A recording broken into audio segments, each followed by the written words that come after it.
추석은 한국의 중요한 명절 중 하나로 가족이 함께 모여 조상님들께 감사의 마음을 전하는 시간입니다. 하지만 요즘은 바쁜 일상에 치여 부모님과 조상님을 찾지 못하는 경우가 많아지고 있습니다.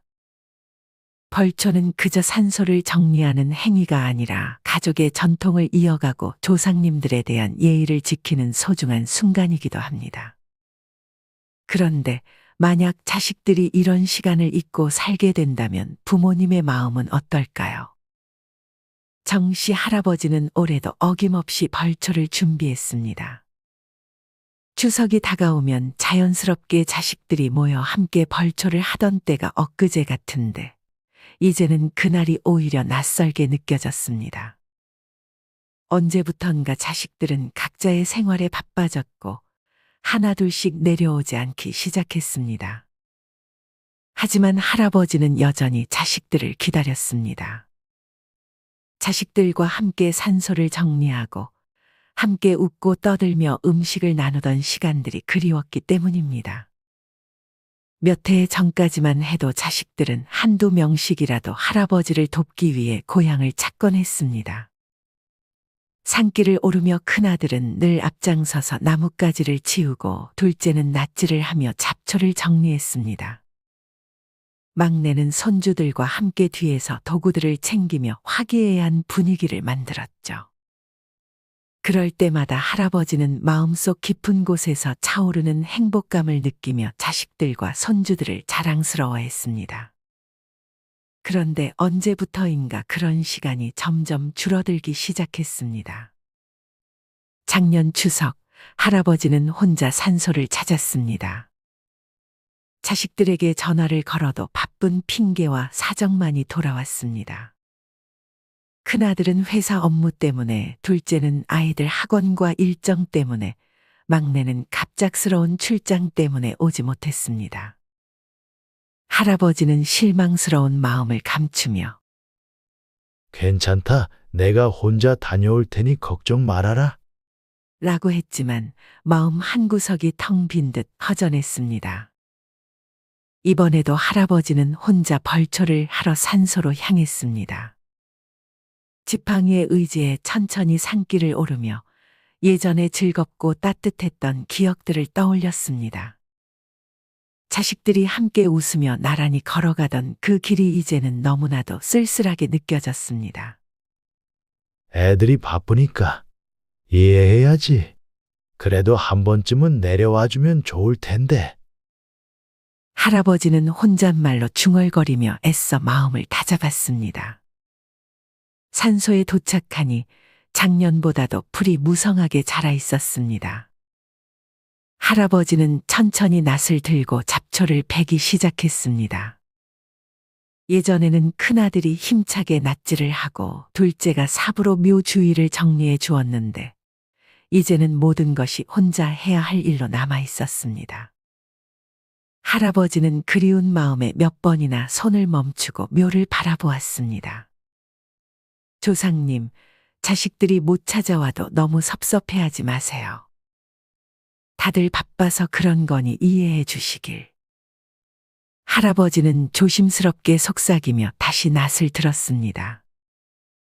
이미 땀으로 범벅이 된 몸이었지만 자식들을 대신해 조상님들께 예를 다해야 한다는 생각에 멈출 수가 없었습니다.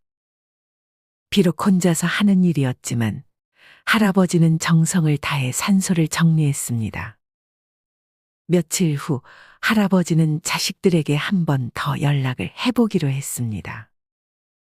차례라도 함께 지낼 수 있기를 바라는 마음에서였습니다. 큰아들에게 먼저 전화를 걸었습니다. 큰애야, 이번 추석에는 내려올 수 있겠니? 벌초는 내가 다 해놨으니 차례라도 같이 지내면 좋겠다. 큰아들은 피곤한 목소리로 대답했습니다. 아버지, 이번에 정말 어려울 것 같아요. 회사 프로젝트 마감이 겹쳐서. 죄송해요, 아버지. 할아버지는 실망을 감추려 애써 밝게 대답했습니다. 그래, 바쁘면 어쩔 수 없지. 건강 잘 챙기고 일 열심히 해라. 둘째와 막내에게도 전화를 걸었지만 돌아오는 답은 같았습니다. 둘째는 아이들 스케줄 때문에, 막내는 갑작스러운 출장 때문에 모두 추석에 내려오기 힘들다는 이야기뿐이었습니다. 할아버지는 자식들의 사정을 이해하려고 애쓰면서도 마음속 깊은 곳에 자리 잡은 외로움과 쓸쓸함을 떨쳐내기 어려웠습니다. 그날 밤 할아버지는 낡은 사진첩을 꺼내 한 장 한 장 넘기며 자식들과 함께했던 추석날들을 떠올렸습니다. 함께 벌초를 하고 차례를 지내며 웃음꽃을 피웠던 그 시간들이 이제는 너무나도 먼 추억처럼 느껴졌습니다. 내가 너무 많은 걸 바라는 걸까? 할아버지는 텅 빈 집안에서 그렇게 혼자 자식들을 기다리며 예전의 따뜻한 추억을 되새겼습니다. 추석 당일 아침, 할아버지는 여느 때와 마찬가지로 일찍 일어나 차례상을 준비했습니다. 혼자서도 손에 익숙한 듯 재료를 손질하고 전을 부치고 나무를 묻히며 분주하게 움직였지만 마음속은 점점 더 무거워졌습니다. 부엌에 울리는 칼질 소리와 음식이 익어가는 냄새는 익숙했지만 예전처럼 자식들이 옆에서 도와주는 모습은 보이지 않았습니다. 가끔은 큰아들이 아버지, 제가 전 부칠게요 하며 덤벼들던 모습이 떠오르고 둘째가 아버지, 나물은 제가 무칠게요 하며 부엌을 어지럽히던 기억이 아련하게 스쳐갔습니다. 막내는 손주들과 함께 음식을 준비하는 동안 한쪽에서 장난을 치며 웃음소리를 퍼뜨렸고 할아버지는 그런 자식들을 바라보며 흐뭇한 미소를 짓곤 했습니다. 그러나 이제는 모든 것이 조용했습니다. 할아버지는 차례상 앞에 앉아 한동안 생각에 잠겼습니다. 지난 몇 년 동안 차례를 지내기 위해 자식들이 내려오지 않은 때가 없었는데 이제는 사정이 바뀌어 자신만 남아있다는 사실이 너무나도 생소하게 느껴졌습니다. 이렇게 홀로 명절을 보내는 날이 올 줄이야. 할아버지는 탄식하듯 혼잣말을 하며 상위에 정성스럽게 음식을 올렸습니다. 모든 준비를 마친 후 할아버지는 조용히 차례를 시작했습니다. 아버지와 어머니 그리고 조상님들께 정성껏 절을 올리며 자식들이 오지 못한 것에 대해 설명했습니다. 조상님들, 아이들이 다들 바빠서 이번에도 혼자 왔습니다. 그래도 제가 대신 예를 올리니 너무 섭섭해하지 마세요. 저도 이렇게라도 와서 절을 올리니 마음이 조금은 편해집니다. 할아버지는 애써 담담한 목소리로 말을 이어갔지만 어느새 눈가에 맺힌 눈물은 숨길 수가 없었습니다. 자식들이 함께 모여 웃고 떠들던 그때가 너무나도 그리웠습니다. 차례를 마치고 상 앞에 앉아있던 할아버지는 깊은 한숨을 내쉬었습니다. 홀로 차례를 지내면서도 자식들이 함께했던 그날들이 떠올라 눈물이 쏟아질 듯했습니다. 예전에는 차례를 지내고 나면 온 가족이 둘러앉아 음식을 나누며 웃음꽃을 피웠습니다. 할아버지는 그런 날들이 다시 돌아오지 않을 것이라는 생각에 가슴이 먹먹해졌습니다. 그리운 마음에 자식들에게 전화를 걸어보기로 했습니다. 적어도 목소리로나마 함께 명절을 맞이하고 싶었습니다. 먼저 큰아들에게 전화를 걸었습니다. 다급한 목소리의 큰아들이 전화를 받았습니다. 아버지, 지금 회사에 있어요. 잠시 후에 다시 전화 드릴게요. 할아버지는 순간 실망했지만 애써 밝게 대답했습니다. 그래, 나중에 통화하자. 일 잘하고. 전화를 끊고 나니 허탈함이 밀려왔습니다.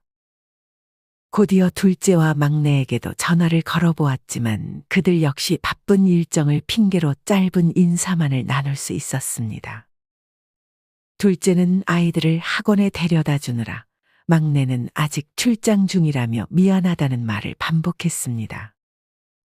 할아버지는 자식들이 처한 상황을 이해하려고 노력했지만 점점 깊어지는 외로움과 서운함은 어쩔 수 없었습니다. 한동안 휴대폰을 손에 들고만 있다가 결국 할아버지는 조용히 전화를 내려놓았습니다. 자식들의 목소리를 들었지만 그들과 함께 명절을 보내지 못한다는 사실이 너무나도 쓸쓸하게 느껴졌습니다. 거실 한쪽에 놓인 낡은 사진첩을 다시 꺼내어 한 장 한 장 넘겨보았습니다. 자식들이 어렸을 때 함께 찍은 사진들, 차례를 지내고 나서 손주들과 산책을 하던 모습, 벌초를 마치고 함께 식사를 하며 웃고 떠들던 순간들. 할아버지는 사진을 보며 혼자서 중얼거렸습니다. 참 좋았던 때였는데 그때는 다들 이렇게 모여서 차례를 지냈지.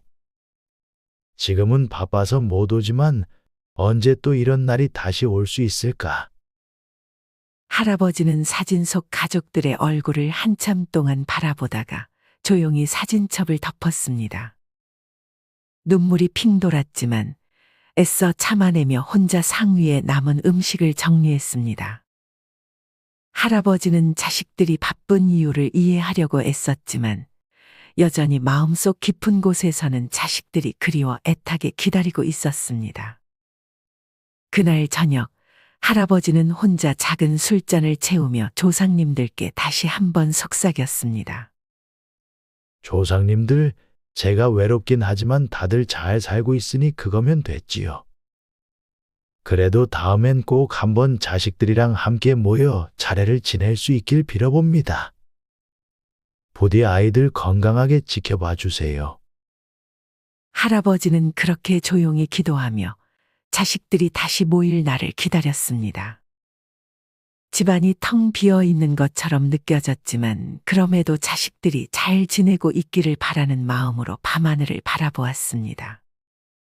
자식들이 다시 그리워질 때마다 마음속으로 조상님들께 소원을 빌며 혼자서 명절의 밤을 지샜습니다. 차례를 마치고 나니 집안이 더 쓸쓸하게 느껴졌습니다. 예전 같았으면 자식들과 손주들이 함께 모여 차례를 지내고 나서 다 같이 둘러앉아 음식을 나누며 웃음꽃을 피웠을 것입니다. 큰아들이 전을 부치고 둘째는 나무를 묻히고 막내는 손주들과 어울려 웃고 떠들던 모습이 눈에 선했습니다. 하지만 지금은 조용한 집안에 혼자 앉아 상을 바라보며 그리운 마음을 억누르는 수밖에 없었습니다. 이렇게까지 외로워질 줄이야. 할아버지는 속으로 중얼거리며 자식들에게 다시 한번 전화를 걸어보기로 마음먹었습니다. 목소리로나마 들으면 조금은 위로가 될 것 같았습니다. 먼저 큰아들에게 전화를 걸었습니다. 전화가 연결되자마자 들려오는 큰아들의 피곤한 목소리가 할아버지의 마음을 더욱 아프게 했습니다. 아버지, 죄송해요. 오늘도 일이 많아서 전화드릴 틈이 없었어요. 다음에 꼭 내려갈게요. 할아버지는 그 말에 서운한 마음을 감추려 애써 담담한 목소리로 대답했습니다. 그래, 바쁘면 어쩔 수 없지. 몸 잘 챙기고 건강히 지내라. 전화를 끊고 나니 허전함이 더 크게 밀려왔습니다. 큰아들이 한창 어렸을 때는 그렇게 아버지를 도와드리겠다며 벌초며 차례며 앞장서던 아이가 이제는 이렇게 바쁘게 사는 어른이 되어버렸다는 생각이 들었습니다. 예전에는 온 가족이 모여 차례를 지내고 나면 다 함께 둘러앉아 이런저런 이야기를 나누며 시간을 보냈는데 이제는 짧은 전화 통화조차도 아쉽게 느껴졌습니다. 마음 한구석이 텅 빈 것처럼 허전했습니다. 할아버지는 다시 한번 깊은 숨을 내쉬며 이번에는 둘째에게 전화를 걸었습니다. 아버지, 추석 잘 보내고 계세요. 이번에도 내려가지 못해서 죄송해요.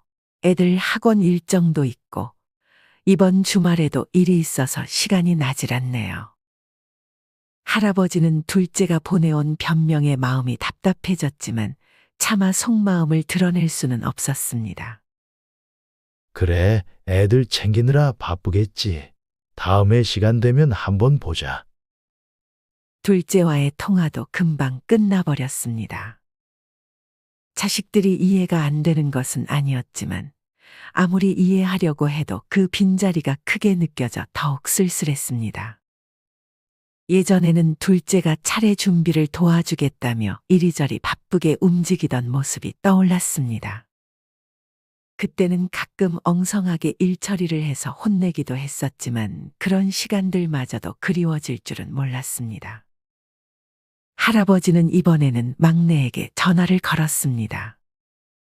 막내는 늘 할아버지에게 살갑게 굴며 틈틈이 연락을 자주 해주던 자식이었습니다.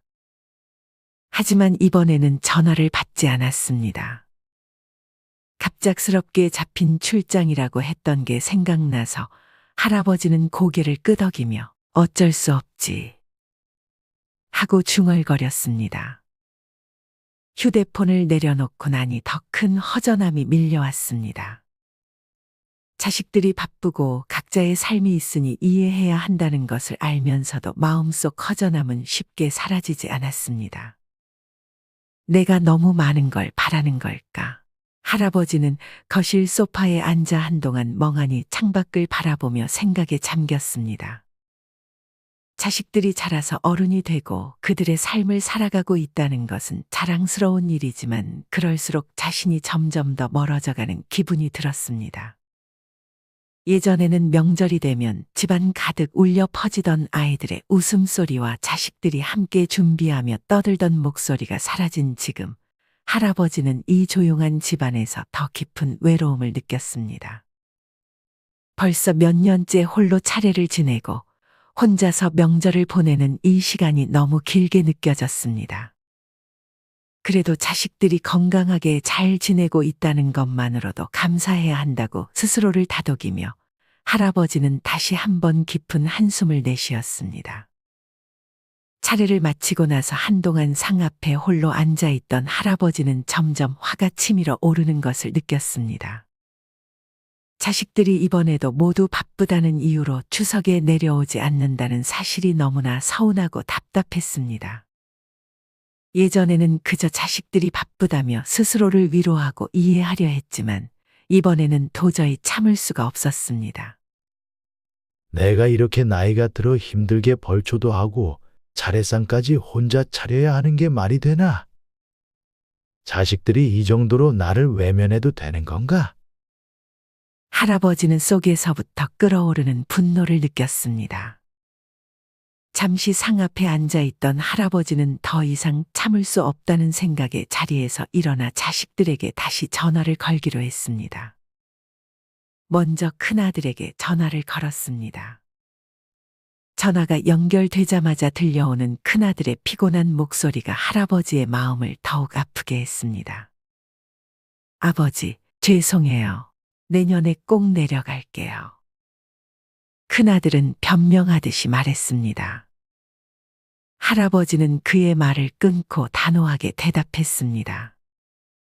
내년, 너는 매번 내년이라고만 하더구나. 내가 맏아들인데 너까지 이렇게 하니까 다른 애들이야 당연히 안 내려오지. 너희들 때문에 내가 혼자서 산에 오르락 내리락 하면서 벌초를 하고 차례상까지 다 차리는 게 말이 되냐? 너희들이 다 바빠도 그렇지 한 번쯤은 내려와야 할 거 아니냐? 큰아들은 할아버지의 분노에 당황했는지 잠시 침묵했습니다. 그러더니 조심스럽게 말했습니다. 아버지, 정말 죄송해요. 이번 프로젝트가 너무 중요해서 도저히 빠질 수가 없었어요. 다음에는 꼭 시간을 내서 내려갈게요. 죄송해요, 아버지. 하지만 할아버지는 큰아들의 말이 더 이상 귀에 들어오지 않았습니다. 내가 뭔가 중요한 걸 놓치고 있다는 생각은 안 하냐? 회사 일이 아무리 중요해도 가족이 먼저고 조상님들이 먼저다. 내가 아무리 바쁘더라도 명절엔 와야지. 도대체 이게 무슨 꼴이냐? 내가 너를 그렇게 키웠냐? 할아버지는 더 이상 말을 잇지 못하고 전화를 끊었습니다. 큰아들의 변명은 더 이상 듣고 싶지 않았습니다. 전화를 끊고 나니 마음이 더 답답해졌습니다. 할아버지는 이어서 둘째에게 전화를 걸었습니다. 둘째도 사정은 마찬가지였습니다. 아버지, 이번에도 못 가서 죄송해요. 애들 학원 일정도 많고 이번 주말에도 일이 있어서 시간이 안 나요. 다음에 꼭 갈게요. 둘째는 변명하듯 빠르게 말을 쏟아냈습니다. 할아버지는 잠시 말을 잇지 못했습니다. 그동안 쌓여왔던 서운함이 한꺼번에 터져나왔습니다. 너도 큰형이랑 똑같구나. 너희들이 다 그렇게 나오는 바람에 내가 혼자 벌초 다 하고 차례상도 차리고 이렇게 명절마다 나 혼자 지내야 하냐? 애들 학원 일? 그게 그렇게 중요하냐? 내가 어렸을 때는 명절에 온 가족이 다 모여서 조상님들께 예를 다하는 게 얼마나 중요한지 내가 얘기했는데 너는 그걸 다 잊은 거냐?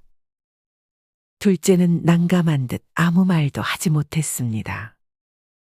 할아버지는 이어서 말을 이었습니다. 내가 내 나이 때는 아무리 바빠도 명절이면 고향에 내려와서 부모님 도와드리고 조상님들께 예를 다했지. 내가 뭐 거창한 걸 바라냐? 그저 명절에 가족들이 모여서 조상님들께 예를 표하는 게 그렇게 어려운 일이냐? 둘째는 겨우 한숨을 쉬며 아버지, 정말 죄송해요. 저도 어떻게든 내려가려고 했는데 상황이 여의치 않았어요. 이해해 주세요. 라고 말했습니다. 할아버지는 더 이상 대답할 힘도 없었습니다. 그래, 다들 바쁘니 어쩔 수 없지. 그는 그렇게 말하고 전화를 끊었습니다. 할아버지는 막내에게 마지막으로 전화를 걸었습니다. 막내는 평소에 자주 연락을 하고 비교적 자상하게 아버지를 챙기던 아들이었습니다. 하지만 이번에는 전화를 받지 않았습니다. 출장 때문에 며칠째 연락이 되지 않았던 것이 생각났습니다. 할아버지는 한숨을 내쉬며 혼자 중얼거렸습니다. 내가 뭘 더 바라겠냐? 하지만 속은 쉽게 가라앉지 않았습니다. 할아버지는 한참 동안 집안 거실을 서성였습니다.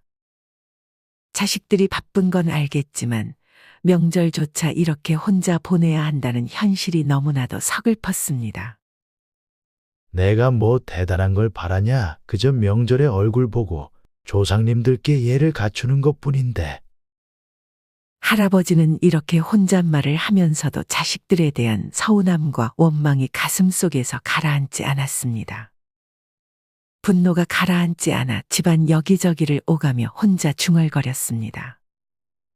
내가 뭐 잘못했나? 왜 자식들이 이렇게 다들 나를 외면하는 거지?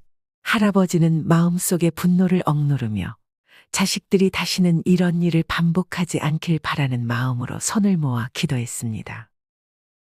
그날 밤 할아버지는 깊은 한숨을 내쉬며 결심했습니다. 그래, 이제 더 이상 기대하지 말자. 내가 할 수 있을 때까지 내가 이 전통을 지키고 조상님들께 예를 올릴 것이다. 그게 내 역할이지. 더 이상 애들한테는 기대하지 말아야겠다. 그렇게 스스로 다짐했지만 마음속 깊은 곳에서는 여전히 자식들이 함께해 주기를 바라는 작은 희망이 남아 있었습니다. 할아버지는 그 희망마저 꺼져가는 것 같아 서글픈 마음을 지울 수 없었습니다. 명절은 단순히 날짜와 형식만을 지키는 날이 아닙니다. 조상님들에 대한 예의를 지키고 가족 간의 사랑과 정을 다시금 확인하는 시간이기도 합니다. 그러나 바쁜 현대 생활 속에서 이런 전통과 가족의 가치를 잊고 살아가는 경우가 많아지고 있습니다. 할아버지의 외로운 명절은 자식들이 바쁘다는 이유로 놓치고 있는 것들이 무엇인지 깨닫게 해줍니다. 시간이 지나면 할 수 없는 일들이 많습니다. 부모님은 항상 우리를 기다리고 계시지만 그 기다림은 영원하지 않습니다. 바쁜 일상 속에서도 잠시 멈춰서서 부모님의 마음과 조상님들의 은혜를 되새겨보는 것이 필요합니다. 조상님들을 기억하고 가족과 함께하는 시간이 우리에게 어떤 의미인지를 생각하며 부모님께 작은 시간이라도 내어드리고 그 기다림을 채워드리는 건 어떨까요? 사람의 마음은 사랑하는 이의 작은 배려로 채워질 수 있는 법입니다.